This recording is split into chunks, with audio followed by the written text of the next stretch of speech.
What up, what up? I'm Aaron Yara, and you're listening to the Effective Nerdcast.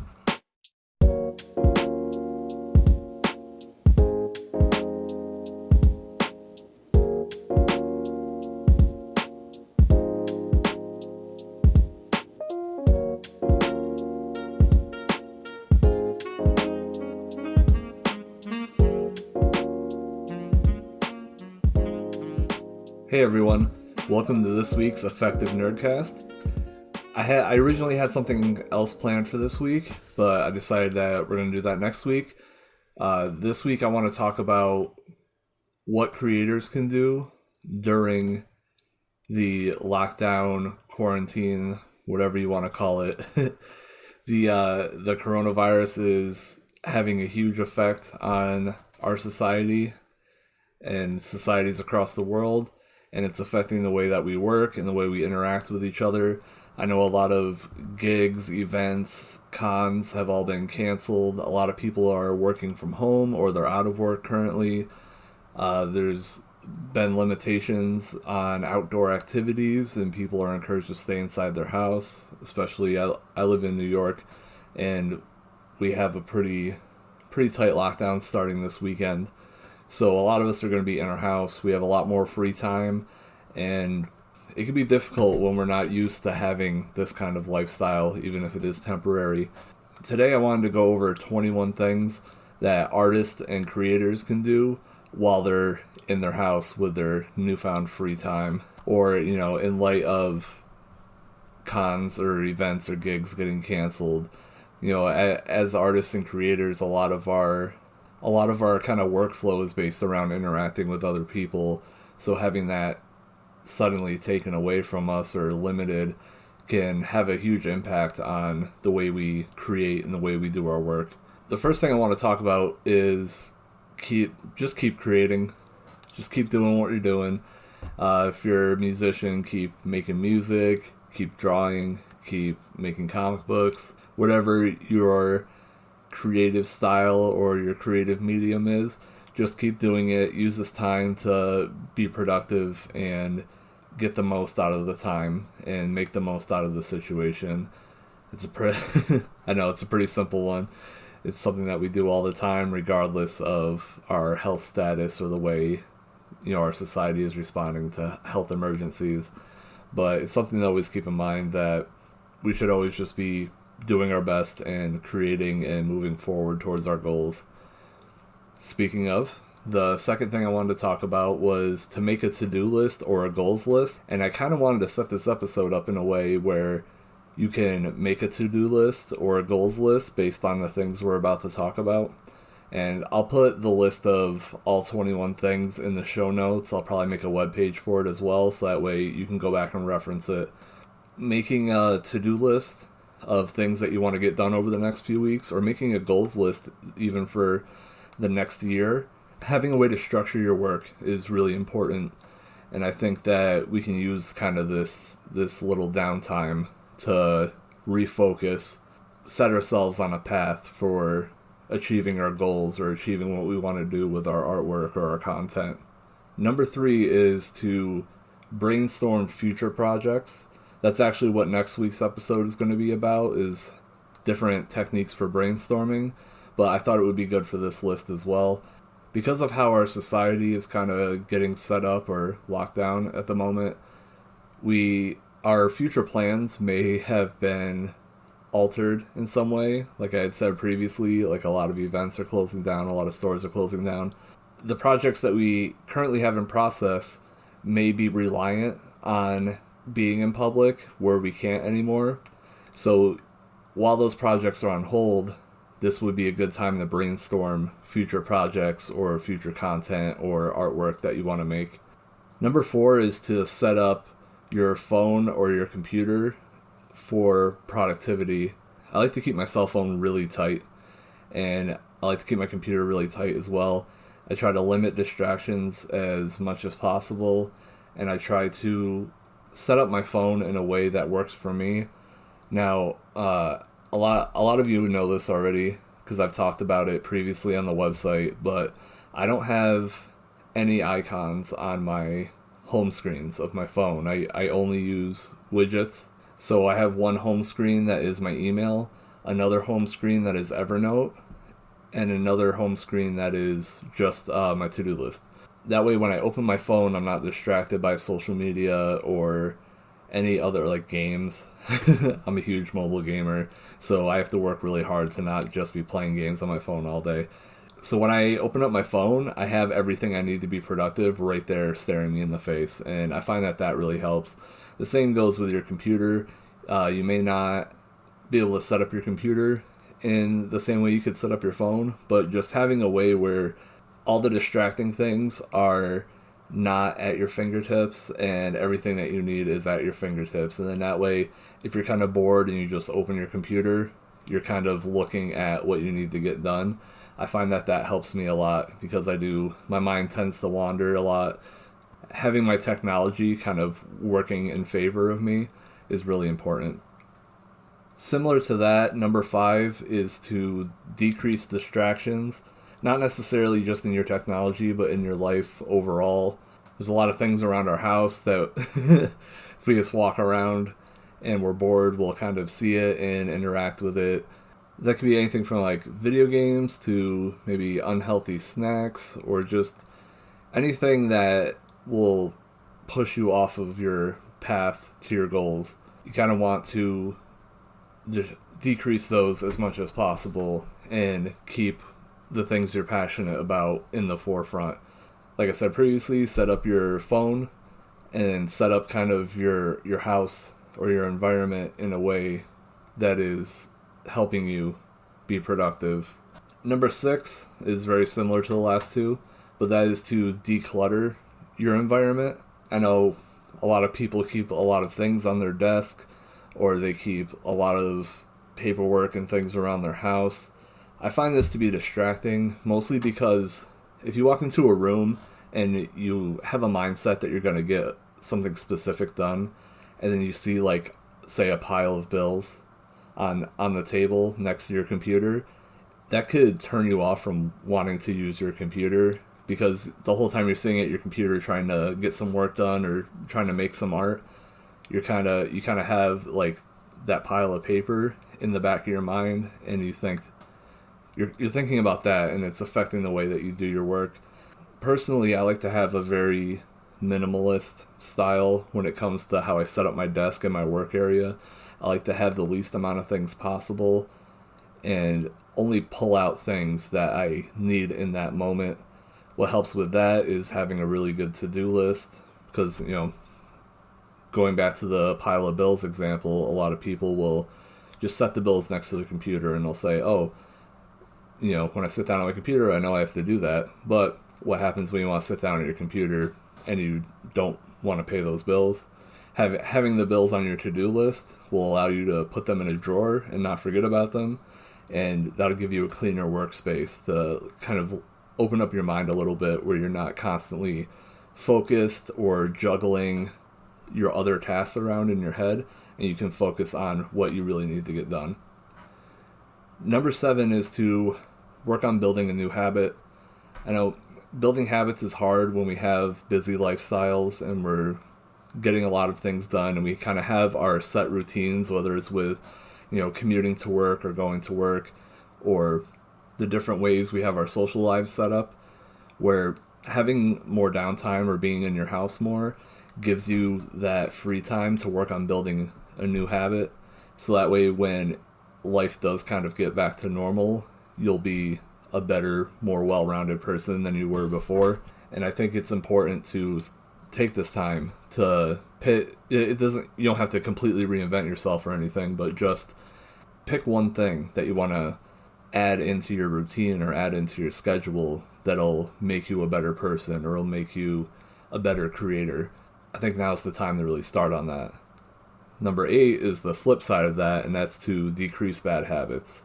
We all have things about ourselves that we don't like, or behaviors that we wish we wouldn't do all the time. And this is also a time where we're in our house.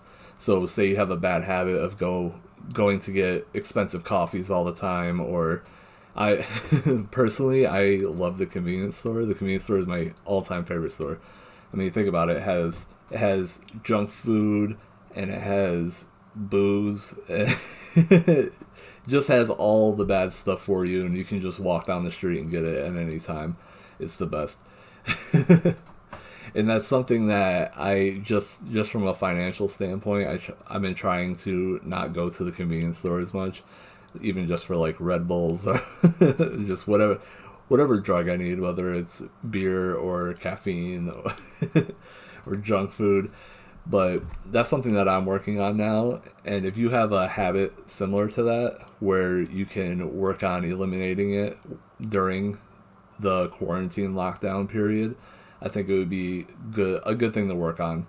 Number 9, similar to decreasing bad habits, is to get your finances in order. I know, so the average person who isn't an artist or creator, they have, their bank accounts and they have their debts, their credit cards, their loans, etc. Artists and creators also have to do the business side of their money as well.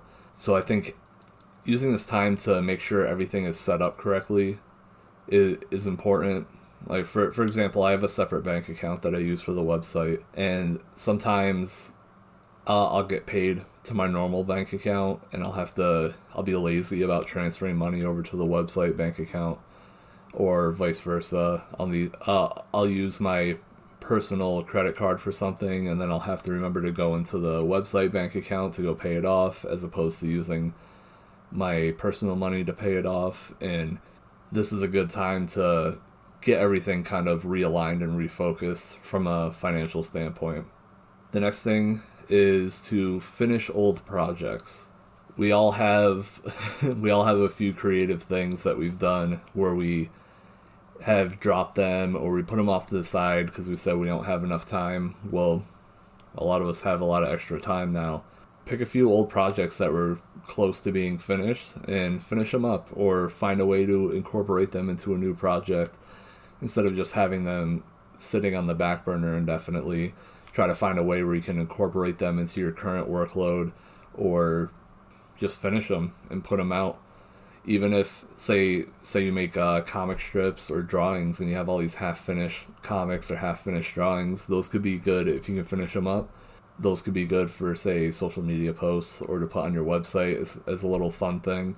It doesn't have to be your next big project, but if you can find ways to tie up some loose ends, that would be great. That also will take some mental burden off, where you aren't constantly... So you think, like, every time you don't finish a project, it kind of sits in the back of your head. And then if you have years of that, you just kind of have this pile of unfinished projects in the back of your mind. So any way to kind of clean your mental slate, I feel, would be really, really helpful as a creator or as an artist. The next thing I want to talk about is to refresh your social media profiles. A lot of us keep the same profile picture, cover picture, bio for a very long time, but we're not static as people. We're constantly growing, evolving, and changing, and our social media profile should do that as well. Take a look at every social media that you use.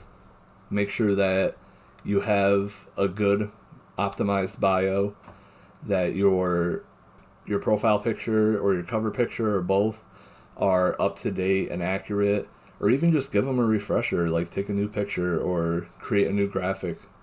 That's a way to signal to other people that, hey, I'm still working, I'm still freshening things up, I'm still on the path, instead of having your kind of old, like kind of stagnant social media presence. Not necessarily what you're posting, but the way your profile looks will impact new visitors and new people coming to it. Along the same lines, the next thing I wanted to talk about was refreshing your website, specifically your homepage and your About Me page. Those are two, like your homepage and your About Me page are two pages on your site where people can directly see who you are and what you're doing, as opposed to a site about or a web page about one of your projects, or a web page where it's a blog post or on a specific topic. Your homepage and your About page is kind of like the overview of who you are as a creator. So making sure that those are up to date and they look good, and kind of giving them a refresher would be really important during this time, and it's something that we often don't think about because we're always trying to create or put out new projects or make new art. Having your website fresh and up to date is very important. This is something I was talking about with my friend Jason. You all probably know him as MC Graffiti. He made the theme song for the podcast. This whole episode is inspired by a social media post that he had made, where he was encouraging creators that he knows to freshen up their infrastructure during this time, because that's something that a lot of creators lack, and I agree with him on that. Is you can make great work, but if you don't have a solid home base of your website and your social media, if that isn't solid, then people are going to see the great work you do and then go to learn more, and then they're going to be turned off by the way kind of like your structure is set up. I think infrastructure is a really good word for that. The next thing I wanted to talk about was learning a new skill or a new style. I know a lot of us as creators we kind of repeat the same style that we're comfortable with, which is great. I mean, that's why we love a lot of musicians and artists, because you kind of know what to expect when they put out a new project. But at the same time, it's always good to try something new, get out of your comfort zone, do something interesting, or even something you've just been curious about for a long time. So I think learning a new skill or a new style, or just trying something new, getting out of your comfort zone, now would be the time to do that. Next, I want to talk about networking on social media. Because a lot of us are in our house, and there aren't a lot of events going on, and a lot of our outdoor activities are being limited. Now is a great time to reach out to other creators on social media. That could be publishing companies or labels, or even just other creators. Just send them, a direct message and just say hi, let them know what you're doing, ask them about what they're doing. In my experience, a lot of creators are really excited to find someone else to talk to about their work. I know with social media, I don't want to say boring, but it can become kind of stagnant of just everyone is just putting out their work or their new content, and it just all just kind of meshes together, and there aren't really engaging conversations happening. So I think finding new people to talk to and having engaging conversations with them would be really helpful, especially once things get back to normal. We can, you'll have all these relationships built up, and that'll help your opportunities, and you'll be able to help them as well, or you can find new ways to collaborate with other creators.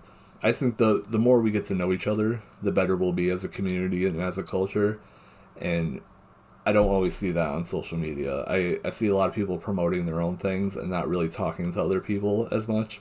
And I would really love to see people take this time as an opportunity to kind of build up our communities. Next, I want to talk about doing SEO for your website, or for your YouTube channel, or for your podcast episodes. Whatever content you have on the internet that is able to be picked up by search engines, now would be a great time to go in and make sure that they're optimized. For those of you who don't know, SEO stands for search engine optimization. The way it kind of works is, if you think of a search engine is essentially a directory of websites, and when you type into the search bar, what you're doing is querying that database for websites that are similar to what you have just typed in. Artificial intelligence isn't good enough to read every page on your website or listen to every episode of your podcast. I mean, it's getting there, but it's definitely not there yet. So there are certain things that you have to do for your website in order for people to be able to search for it on Google or on Bing, but let's be honest, mostly Google. So I have a guide on my website on how to do this in a very basic way. But the most important things really are making sure that your pictures have alt text, you are linking to other pages on your site, you're linking to pages on other sites, your website is using correct headers, you don't have any coding errors on your website. just making sure that your website is fully filled out and running smoothly. There are a lot of great tools online that can help you with that. I'll put a link to the guide in the show notes so you can go through that guide if you'd like. And if you have any questions about this is something that I really like and I'm really interested in. So if you have any questions, just feel free to shoot me an email or DM me on social media, and I can kind of help you work through this. The other important thing about having, because I know a lot of people have the mindset where if you're doing things specifically for an algorithm, that it's kind of phony because you really should be focusing on your audience. However, search engines need to sell advertising, so it's in their best interest to please your audience as well. So most of the things that you do for SEO aren't really about tricking the algorithm. It's more about having your website being as pleasing to people as possible, or giving people on your website the best experience possible. And search engines know that that's the best thing to do. For anything you can search for on Google, there are thousands and thousands of web pages, and a lot of them are spammy, or they're scammers, or they're not websites that you would enjoy going to. And there's a reason why they don't show up when you Google stuff, or they show up on page 50 or page 60 of the search results. Don't think about it as trying to trick Google into ranking your pages, because honestly, they're smarter than us, especially since it's their product and they're the ones designing the algorithm. Just make sure that your website is running in a way that is really good for people who visit it. The next thing I want to talk about is kind of related to SEO, but I think, and it's one thing that I think creators and artists are lacking in general, and that is writing about their other experiences, or writing about their culture or their community, or reviewing things that have to do with their community or their craft. It's kind of hard to explain, but so if you think, let's take an example of a band. All the pages on the band's website are about either albums they've put out or just the band itself. So if someone were to go into a search engine and try to find that band, they would have to already know the band name in order to find them. Now, that's not going to grow this band's audience, because anyone who finds them through a search engine already knows who they are. So the only new people they're bringing in are either coming from their gigs or from music streaming platforms or social media. Most people use search engines. Think about the last, 50 times you used the internet. How many times did you just go to Google and type something in versus actually going on and specifically looking for something on social media? You probably have done a lot of search engine searches, and that's the way most people work. If you don't have your website set up, kind of going back to the SEO thing, if you don't have your website set up where people will find you through searching, you're actually missing out on a huge part of your potential audience, and you're missing out on all these people out there who are looking for exactly what you're doing, but they don't really have a way to find you. One thing I want creators to do more of is to write more, like I said, about their experiences or their culture or things they've done. So if we go back to the example of the band, say that same band starts a blog section of their webpage and then writes a review of every gig they've ever played. If you play at, this bar, here's a review of this bar, here's how the staff treated us, here's how the sound quality was. Oh, we played at this festival, here's how the festival people treated us, here's how the fans were, here's how the whole thing went. So now, if someone goes on Google and searches for those venues, that band's website is most likely to come up. So people who are interested in Festival X, for example, will search Google for Festival X. Oh, here's the band's review of Festival X popping up. Oh, I never heard of this band before. Let's go listen to their music. Now you have a new fan. Where before, the only people who were finding you were people who already knew the name of your band or were finding you through social media. So I think not just with music, but creators in general, I would encourage to spend this time writing about things that have to do with their craft that aren't directly about their craft, and that'll kind of give your website a well-rounded kind of feel to it, where people will start coming in from other areas other than specifically looking for your work. My friend Nate Lindley from Ashcan Comics publication, he has drawing tutorials on his website which are really helpful. So people who want to say, the example we always use, because he has this webpage, is how to draw a motorcycle. So someone types into Google how to draw a motorcycle, they find his drawing tutorial, go to his webpage. On his webpage, you can see that he also sells his own comics and comics from many other talented artists. Now he has someone that is looking at his comics that didn't specifically set out to look for it. They wanted to learn how to draw a motorcycle, and he did such a good job of teaching them that they now are a fan of his work in general.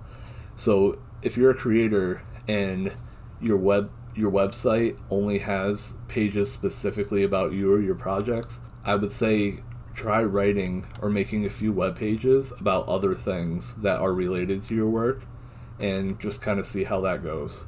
I honestly think this is one of the most important things that creators can be doing right now in order to help expand their audience and expand their reach.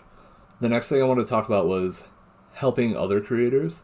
Not only are a lot of talented people out of work or working from home or have a lot of free time right now, there's a lot of people who are still learning how to create or are aspiring artists or aspiring creators now.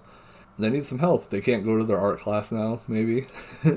Or they can't go out and, go to their specific groups and learn new things. They can't go out and collaborate as much. Find someone on social media who may be looking for help with the same type of craft that you do, and lend them a hand or just teach them something new. This is a great opportunity to be a leader and not just be a producer, or to, be a good creator in our communities that shows that you give back to the community that you're in and that you care about the community that you're in. All right, we only got a few left here. The next one is to try a new social network. A lot of us use Instagram and Twitter. I feel that Pinterest is extremely underutilized by creators and artists. I actually get, out of all the social media platforms, I get the most traffic to my website through Pinterest. I kind of use each social media differently. For example, I use Pinterest for promoting different pages on my website. And now, obviously, I promote new pages and new blog posts on every social media. But Pinterest I use specifically for drawing in people. And that's why I get the most people converted from being on my Pinterest page to being on my website. Twitter I use more for building relationships. I find it a lot easier to talk to people on Twitter. I have a lot of conversations on Twitter, and I build a lot of relationships on Twitter. That's where I have my most followers out of any social media account. But that's also where I talk to the most people, so it makes more sense that I have the most followers on there. Instagram, if anyone has any tips on how I can build my Instagram, I would really appreciate it. The hard thing I have with Instagram is that until you get over the 10,000 follower threshold, you can't post links. And since I'm a writer, I can't really post links to my stories, where I have to, I use Linktree like a lot of you do as well. And then the Linktree is in my profile, and it has a listing of all of my newest articles on it.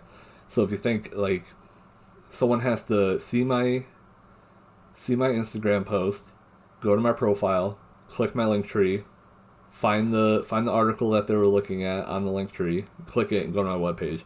That's like 6 steps for someone to do, and that's a lot. That's asking a lot of somebody who's just on social media. So I don't get the most out of Instagram because I'm a writer, so I don't have like the most visual kind of presence, but I do my best. I also talk to people on Instagram a lot as well. But in general, pick a new social network and just try it out. There's a lot of them out there. There are even new ones coming out. I've been trying out a few of those. They're pretty cool. The next thing I want to talk about is to clean up your email and your DMs. A lot of kind of similar to the unfinished projects thing. You'll have emails that you know you have to return and you haven't, or you know you have DMs that you told someone you do something and you haven't. We all have things like that. I have it as well. Speaking of, I'm sorry if I haven't got back to you. The past few weeks been been a little bit crazy. Cleaning up your email and your DMs will also kind of help clean the slate in your mind, where you know you have everything taken care of, and then you can focus on the task at hand. One thing that I do is I take emails and DMs and I just add it to my to-do list. So my to-do list will say, respond to this person, respond to that person. In general, I don't put anything on my to-do list that takes less than 5 minutes to do. I usually do it right there on the spot. However, as my website has been growing, I've been getting a lot more emails and a lot more DMs to the point where I can't take those less than 5 minute chunks out of my day because there's just so many of them. So I try to take a little bit of time every week to set up a flow where I can email, or I can go through my emails, go through my DMs, or I just add each email to my to-do list, and then whenever I get free time to hit my to-do list, I just knock a bunch of those off. The second to last thing I wanted to talk about was to spend more time with friends and family. This is a very isolating time that we're living in, and even though we can't really necessarily have parties or be in large groups, we have technology where we can call people, email people, we can video conference with people. It can be really lonely and depressing to just sit in your house for weeks. I know, especially since I'm working from home now, but my office, where I'm recording right now, is in my basement. Even though I'm home all day, I can still hear my wife and my baby upstairs. It's almost worse than being at work, because if I'm at work, I know I'm a half-hour drive away. Now I have to work all day, and I can hear my family, but I can't really see them other than taking a break or running upstairs real quick, saying hi and coming back down. Take this time to spend time with your friends and family however you can. Use technology to your advantage here. Just because we have to be physically isolated doesn't mean we have to be emotionally or mentally isolated from each other. And I think it's something to keep in mind during this time, especially for our mental health. Speaking of, the last thing I wanted to say is to just relax. We spend a lot of our time just going. I try to be the most productive person that I can be, but sometimes you just gotta take advantage of some downtime and just take a break, hang out, refresh, and just get your head right and just take some downtime to just chill. I think that's really important too. And I think, it's a big thing where you come to people like me, for instance, for ways to improve your work, and we don't really take a lot of time, people like myself or other people on the internet that talk about productivity. We don't really take the time to just say, hey, relax and chill out. It's almost, it's kind of a given that we need time to relax, but I think people lose focus of it at times, where they think they feel guilty if they're not just going 24/7. Even though we just talked about 20 other ways where you could be productive during this time, I think this one might be the most important, and that is to just hang out, spend time with your family, play some video games, watch some TV, just enjoy life. Take this moment as kind of like a breather. But when you're done, here's 20 other things you can do. Alright, so that's this week's episode of the Effective Nerdcast.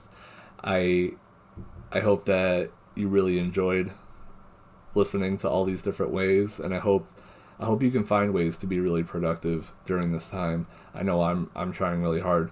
I just want to run through the list again one more time before we go, and that is: keep creating, make a to-do list or a goal list, brainstorm future projects, set up your phone and computer for productivity, decrease distractions, declutter your environment, work on building a new habit, work on decreasing bad habits, get your finances in order, finish up old projects, refresh your social media profiles, refresh your website or homepage, learn a new skill or a new style, network on social media, work on SEO for your website, write about your experiences, your culture, and your community, help other creators, try out a new social network, clean up your emails and DMs, spend time with family and friends, and relax.